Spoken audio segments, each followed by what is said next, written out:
Bom dia! Fala galera disruptiva, tudo bem? Tudo funcionando? Tudo direitinho? Graças a Deus. Muito bem, muito bem. Galera, entrando na última semana do nosso programa do ano mais disruptivo da nossa vida. Foram 56 semanas com essa daqui, 56 lives onde a gente propôs o nosso programa de transformação de vida e espero que você que está desde o iniciozinho aí acompanhando as nossas lives, você já tenha percebido a real transformação na sua vida em todas as áreas da nossa vida, da roda da vida. Hoje a gente vai estar entrando num dos pilares, se não for o mais importante, mas um dos mais importantes da nossa vida, que é o nosso pilar espiritualidade e religião.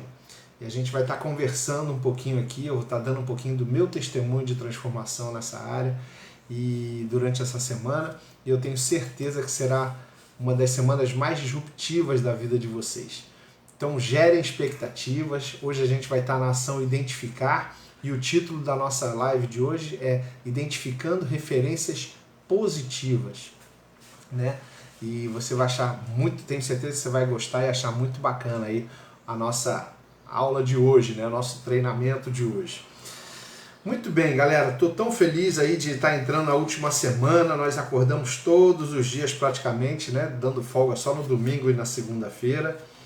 A gente veio trabalhando, né? Cada pilar, cada quadrante, né? Dos nossos 4 quadrantes, nós trabalhamos cada pilar da roda da nossa vida sistêmica. Relembrando um pouquinho aí, né? Desde lá de janeiro, dia 4 de janeiro, quando nós começamos o nosso projeto, que a gente propôs que a gente viria utilizando a nossa metodologia ISPT, que é exclusiva do Instituto Mentes Vencedoras, 4 ações que são imprescindíveis na nossa vida, quase que uma receitinha de bolo, para a gente atuar em todos os pilares da nossa vida. Quais são eles? Identificar, superar, potencializar e transformar. Eu utilizei essa técnica, né, essa metodologia, desde quando eu comecei a pensar em ir para uma Olimpíada, na minha época de atleta, né, profissional. Eu trabalhei todas essas 4 ações em cada passo, em cada momento da minha vida e trouxe isso para a minha vida secular depois, com todo o aprendizado de experiência do alto rendimento. O que faz realmente você trabalhar na alta performance é justamente você aprender a usar essas 4 ações dentro de cada momento, cada assunto, cada área da sua vida. E como nós consideramos a nossa vida uma vida sistêmica, essas áreas da nossa vida, se elas todas não estiverem funcionando da forma que elas devem funcionar, a gente não vai atingir o nosso estado de flow, que a gente chama, que é aqui o nosso estado de plenitude. A nossa roda da vida ela precisa girar. Né? Às vezes você tem notas baixas, não sei se vocês já viram alguns exemplos de roda da vida, mas a proposta da roda da vida é justamente identificar quais são os pilares da vida que precisam ser trabalhados para que você faça essa roda girar e ela não tenha calos. Porque cada pilar da nossa vida exerce algum tipo de influência no pilar do lado.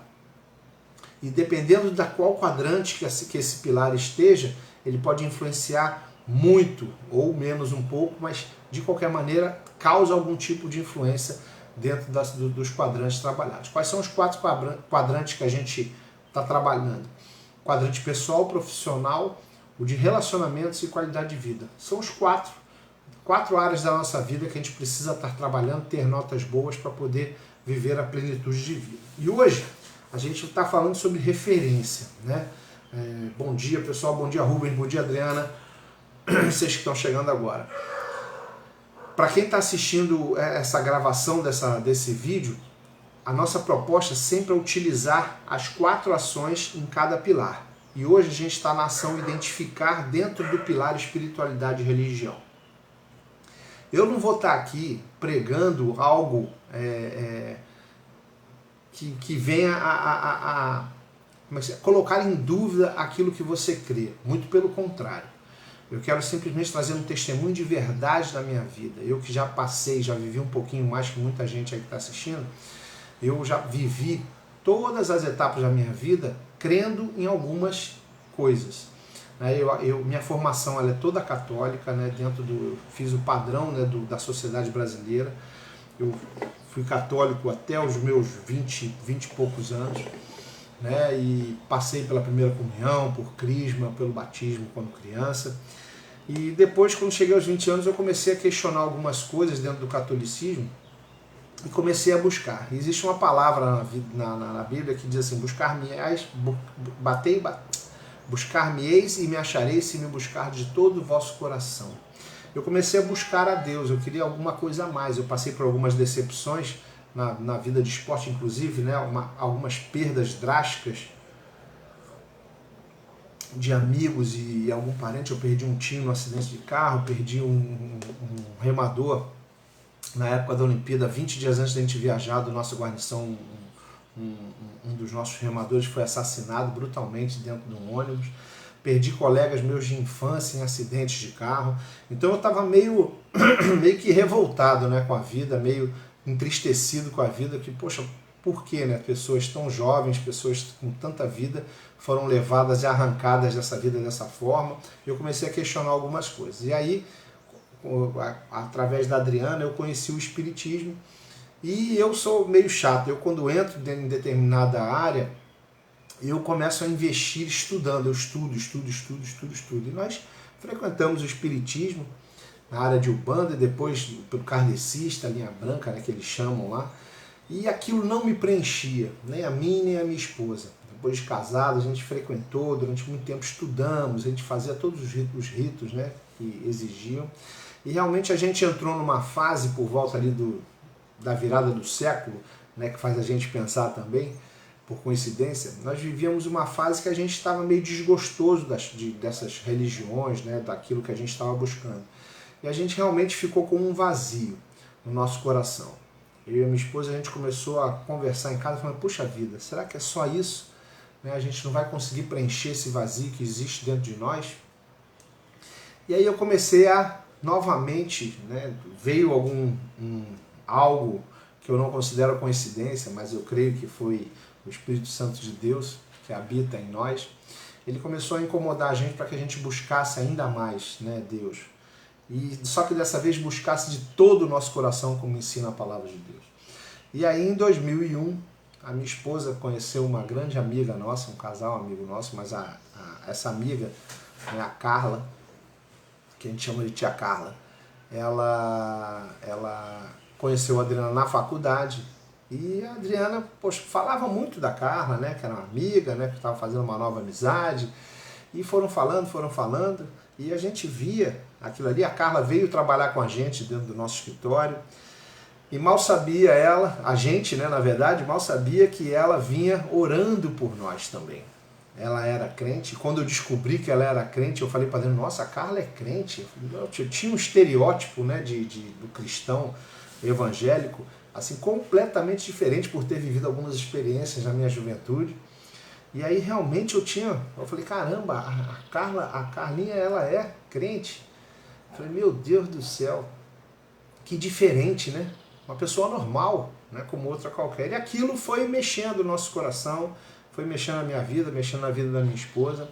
E até que um dia a Carla se sentiu à vontade de nos convidar para ir na igreja, né, na igreja dela, que ela frequentava, que era a Maranata, lá de Jacarepaguá. A Igreja Missionária Evangélica Maranata, a qual eu devo muito da minha real transformação de vida espiritual, àquela igreja. E aí a gente começou a frequentar, a gente foi num culto lá, e a Carlinha nervosa, né? Naquele dia aconteceu várias coisas, depois durante a semana eu vou estar falando para vocês, tudo que impediu a gente de estar lá naquela noite. Mas chegou uma hora que eu falei para a Carlinha, eu falei: Carlinha, não importa, não quero saber, nem que eu vá lá para bater palma e dizer amém no final do culto, eu vou hoje a esse culto. E aí, ali eu acho que as portas do inferno desabaram, né? Ali aconteceu de tudo, e tudo que me impedia, né? Qualquer coisa que estava impedindo eu e a Adriana de irmos nesse culto, caiu por terra naquele momento. E ali foi uma coisa impressionante, esse vazio que a gente tinha dentro do nosso coração. Ele foi embora, ele foi completamente preenchido. Eu e a Adriana ao mesmo tempo, no mesmo culto. Era um culto de louvor que estava tendo o Asaf Balbus, aquelas músicas que eu nunca tinha escutado. aquilo penetrou no meu coração, na nossa mente, de uma forma que foi realmente uma flechada. E depois a gente entendeu que a palavra de Deus entra como uma espada de dois gumes, penetra a alma e espírito. E realmente nós fomos tocados pelo Espírito Santo, e ali, a partir dali, o Espírito Santo veio, passou a habitar em nós, e nós nos consideramos, nós confessamos a Jesus como o nosso único Salvador da nossa vida. A gente entendeu que existe uma vida eterna a ser vivida, e existem duas opções para você escolher. Então esse foi o nosso testemunho, né, de conversão. E desde lá, 2001, hoje estão fazendo 20 anos, que a gente frequenta a igreja evangélica. E aí uma observação, não essas igrejas que a gente vê por aí, tá, gente? Mas uma igreja equilibrada. A Maranata era uma igreja equilibrada, e hoje a gente está num processo de, com essa pandemia, né, nós tivemos muita dificuldade de estar presente na igreja, né? Então a gente tem vivido momentos maravilhosos com Deus dentro de casa, buscando a Deus dentro de casa, e tem visto como realmente esse Deus é maravilhoso. Esse Deus não depende de templos construídos por mãos para manifestar sua graça sobre a nossa vida e sua misericórdia a cada dia, e seu perdão dos nossos erros, dos nossos pecados. A gente passou a entender que a gente era uma pessoa normal como outra qualquer, carente da misericórdia do Senhor. E hoje, qual o texto que eu vou ler para vocês? Hoje eu fiz o oposto, né? Eu falei do testemunho, falei um pouquinho, e eu queria ler um texto, que é o texto que está lá em Mateus capítulo 13, a parábola do joio e do trigo. Olha lá, Adriana, entendemos quem somos e quem Jesus é. Verdade. Hoje a gente está na ação identificar, e eu vou falar sobre identidade depois da leitura.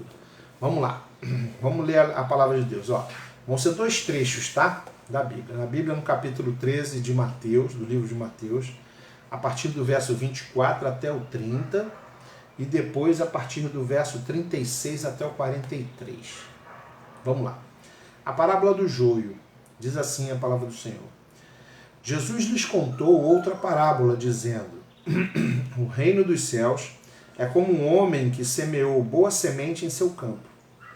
Mas enquanto todos dormiam, veio o seu inimigo e semeou o joio no meio do trigo, e se foi. Quando o trigo brotou e formou as espigas, o joio também apareceu. Os servos do dono do campo dirigiram-se a ele e disseram: Senhor, o senhor não semeou boa semente em seu campo? Então, de onde veio o joio? Aí o Senhor respondeu: um inimigo fez isso. Os servos lhe perguntaram: o senhor quer que o tiremos? E aí ele respondeu: não, porque ao tirar o joio, vocês podem arrancar o trigo com ele. Deixem que cresçam juntos até a colheita. Então, direi aos encarregados da colheita: juntem primeiro o joio e amarrem-no em feixes para ser queimado. Depois juntem o trigo e guardem-no no meu celeiro. É a parábola do joio e do trigo. E aí vem a explicação, a partir do verso 36, vem a explicação da parábola do joio, que Jesus explica aos discípulos. E diz assim, no verso 36, então ele deixou a multidão e foi para casa. Seus discípulos se aproximaram dele e pediram: explica-nos a palavra do joio no campo. E ele respondeu: aquele que semeou a boa semente é o Filho do Homem. O campo é o mundo, e a boa semente são os filhos do reino. O joio são os filhos do maligno, e o inimigo que semeia é o diabo. A colheita é o fim dessa era, e os encarregados da colheita são os anjos. Olha que revelação dessa palavra através da palavra. Assim como o joio é colhido e queimado no fogo, assim também acontecerá no fim desta era. O Filho do Homem enviará seus anjos, e eles tirarão do seu reino tudo o que faz cair no pecado e todos o que praticam o mal. Eles os lançarão na fornalha ardente, onde haverá choro e ranger de dentes. Então, os justos brilharão como o sol no reino de seu Pai. Aquele que tem ouvidos, ouça. Tremendo, né? Jesus, através de uma palavra, revelou praticamente o que vai acontecer no fim dos tempos. Gente, o certo é que nós temos uma vida eterna, nós temos uma alma dentro desse corpo que tem a eternidade, que vai viver a eternidade. Esse corpo vai passar, esse corpo é perene, ele é finito, mas a alma ela é infinita. E depois que eu tive esse entendimento, eu percebi que existem dois caminhos depois do pós-morte. E não o engano que a gente tinha na época do espiritismo, de entender, achar que a gente voltava. E eu ficava questionando, falei, mas como é que eu vou voltar aqui sem eu saber o que eu fiz na última vida, ou então sem ter um mínimo de referência de identidade ou de transformação do que for. A gente vive um processo de evolução, então por que? Aí eu questionava, por que então o mundo está como está hoje, se a gente vive esse processo de evolução? E a gente está vivendo os últimos tempos, né? A Bíblia tem vários sinais que informam que hoje o que a gente tem vivido no dia a dia, na nossa sociedade, essa falência da sociedade, está escrito, estão acontecendo. E todos os acontecimentos previstos na Bíblia, eles já aconteceram e estão para acontecer. É o final. É o que está lá em Apocalipse, está lá em Daniel, em Mateus. Se você é um estudioso da Bíblia, com certeza você vai estar refletindo nesses livros aí que falam sobre a revelação final, Isaías, tudo. Então Jesus foi predito e ele veio. Jesus subiu, morreu, foi entregue, pagou pelos nossos pecados, nos deu a salvação eterna, a oportunidade de sermos salvos na terra, né, através da vida dele, e por uma simples opção, você aceitar a ele como seu único e suficiente Salvador. E o inimigo, desde esse tempo, vem tentando te afastar do Senhor, através de qualquer coisa, criação de novas religiões, através do engano, através da mentira, porque ele veio para roubar, matar e destruir. Então essa semana eu vou estar falando muito sobre essas duas opções, né? Sobre essas duas relações. E como você vai estar usando a nossa metodologia de identificar, superar, potencializar e transformar dentro dessa área, né, que é tão especial e tão importante da nossa vida sistêmica. Então, no momento que você toma essa consciência, que você tem um entendimento de quem nós somos nesse mundo, para que nós viemos nesse mundo e o que a gente vai fazer com aquilo que Deus nos deu na mão, aí sim você está encontrando seu verdadeiro propósito de vida e vai estar entendendo todo o propósito desse mundo que a gente tem vivido. Porque existe um porvir, existe uma eternidade, existe uma coisa muito melhor que nem olhos viram, nem ouvidos ouviram, aquilo que Deus tem preparado para nós. Gente, não existe entendimento humano, não existe. Por mais que as pessoas imaginem algo maravilhoso, né, demais, para pensar aí agora, algo maravilhoso na sua vida, não chega nem a um décimo, um centésimo, um milésimo daquilo que Deus tem preparado para nós na eternidade, ao lado de Jesus. Então essa foi uma das maiores transformações da minha vida. E essa semana a gente vai estar falando um pouquinho sobre essa transformação. O que causou dentro de mim? Amanhã, a ação superar, né, a gente vai estar falando sobre os pontos fracos e pontos fortes que nós identificamos dentro dessa área. E hoje o desafio é esse. O que você tem dentro da sua vida, dos seus parâmetros de vida, que são positivos ou negativos? Uma das coisas que eu aprendi, no momento que eu entendi que Jesus é nosso único suficiente Salvador, eu entendi que todo ser humano precisa de uma referência. E hoje a maior carência da sociedade é falta de referências. Referências positivas. O título da nossa live é esse, né? Identificando referências positivas.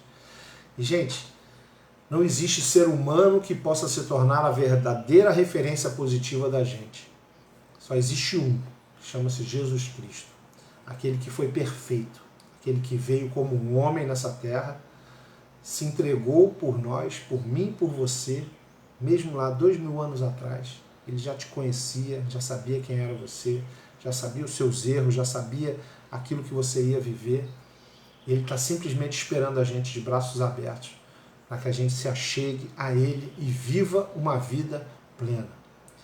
Então, gente, durante essa semana, abre o seu coração e a sua mente para ouvir aquilo que Deus tem para falar para você.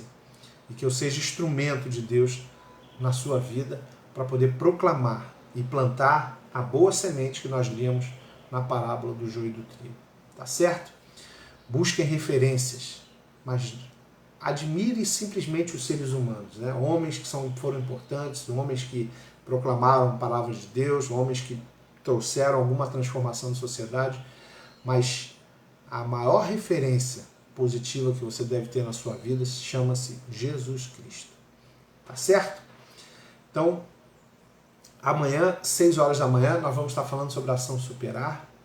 E eu vou estar contando um pouquinho para vocês quais foram as maiores dificuldades de transformação na minha vida no momento que eu aceitei a Jesus e aquilo que foi realmente mudado dentro de mim, né? Meus medos, minhas inseguranças, meus vazios, meus pontos negativos, pontos fracos da minha vida, como que eles foram realmente transformados e mexidos e eu pude superar cada um deles para a gente poder continuar vivendo essa vida plena, mesmo em meio a um caos de sociedade que a gente tem vivido. Tá certo? Gente, vamos orar, feche seus olhos. Pai querido, eu glorifico o teu nome, Senhor Deus, porque um dia o teu Espírito Santo, Pai, tocou em meu coração e da minha esposa. Ao mesmo tempo, naquele dia, naquela quinta-feira à noite, onde nós não esquecemos, Pai, do seu toque. Nossa maior transformação, nossa maior mudança de vida aconteceu naquela quinta-feira, Pai. Eu glorifico a Ti, Senhor Deus, porque faz 20 anos que nós estamos juntos, Pai, numa nova vida. Eu te agradeço porque um dia o Senhor nos escolheu, porque um dia o Senhor tocou o nosso coração. E nessa mesma esperança, Pai, eu creio que o Senhor vai tocar no coração daquelas pessoas que estão chegando até esse vídeo, que estão ouvindo, Pai, essa palavra, que estão entendendo, ou então pelo menos sendo provocados a compreender, assim como o Senhor fez comigo, a buscar algo maior, algo que traga realmente a melhor e verdadeira transformação de vida, Pai. Muito obrigado, Senhor Deus. Que o Senhor me use, continue me usando como instrumento teu, nas tuas mãos, para proclamar a tua palavra, para falar do teu amor e da real transformação de vida que nós temos em Ti, Senhor. Muito obrigado, Pai, por essa oportunidade. Eu glorifico o teu nome, te agradecendo por mais esse dia e que o Senhor esteja conosco, Senhor, todos os dias de nossa vida, até a consumação dos séculos, até o dia que o Senhor vai voltar. E nós cremos nisso. Em nome de Jesus eu te oro e te agradeço. Amém. O que eu peço a Deus é que Deus toque no coração de cada um de vocês que está assistindo esse vídeo, para que a gente possa, para que vocês possam entender o real propósito de vida que existe de Deus na vida de vocês. Um beijo no coração de vocês, que Deus abençoe, um ótimo dia, um dia de paz, um dia de vitória, um dia de muitas bênçãos, de transformação, um dia onde o seu milagre vai acontecer, o nosso milagre eu também coloco diante de Deus, porque nós temos um Deus que tudo pode, um Deus que livra o justo de qualquer dificuldade. Não é de qualquer um, de uma ou de outra, não, de todas as dificuldades livres. Existe uma palavra que eu vou estar trazendo amanhã que diz que o justo pode passar por muitas aflições, mas o Senhor de todas o livra. Amém? Então fica com essa palavra no seu coração e amanhã, às 6 horas da manhã, a gente está aqui de volta. Deus abençoe vocês. E lembre-se, mude sua mente e descubra um vencedor. Fiquem na paz.